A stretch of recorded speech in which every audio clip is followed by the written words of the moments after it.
couple of days ago, yesterday, the president, 2 days ago, the president signing the IRA, not to be confused with anything going on in Ireland, but the Inflation Reduction Act.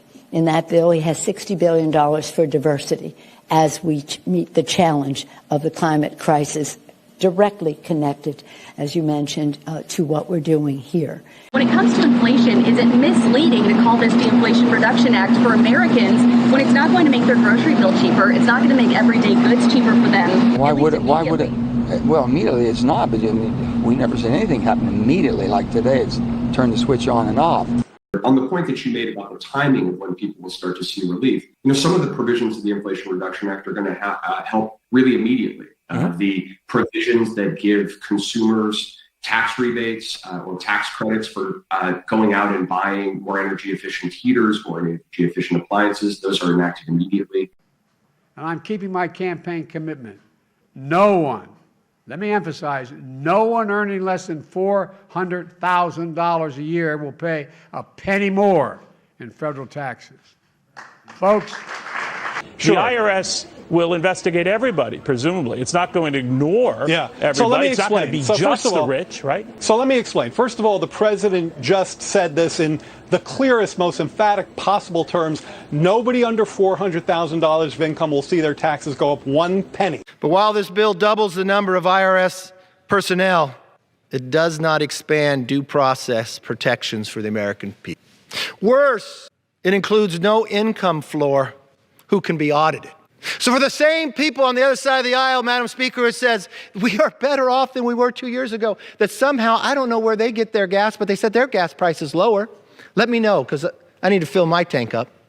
So when you say that you're not going to go after every American to audit, you're not being honest. Just like you're not being honest about what you did to cause the pain to this country. And you have no plan to solve it.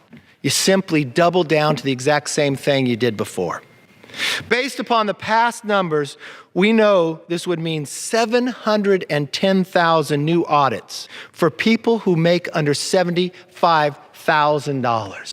So someone who makes under $75,000, you think they need to pay for this. So what you're going to do is you don't trust them.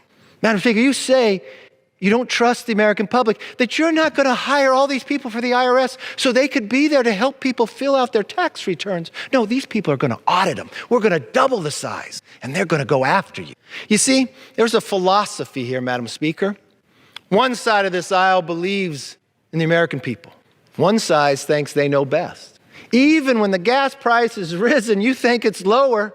Sorry to tell you, Madam Speaker, the president even admitted the gas price is higher, but he thought it was a good thing. It was a good thing, because you think everybody can go out and buy a new car.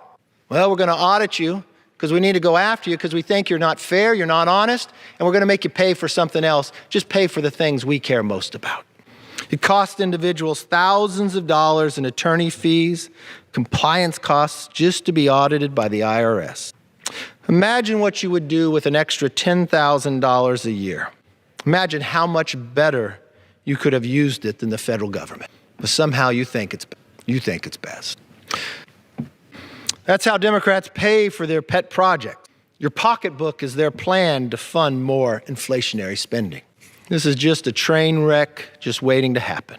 And with this new power, the IRS will snoop around in your bank account, your Venmo, your small business. Then the government will shake you down for every last cent.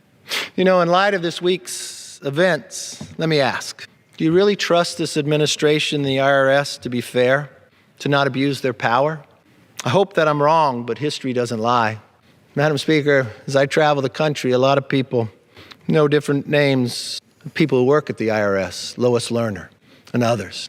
And even when it comes to light, government is powerful. Government is big. Government can take, as you've proven you've taken so much from the American public, but now you want to intimidate them. I've watched Democrats weaponize the government before, and I don't trust them now.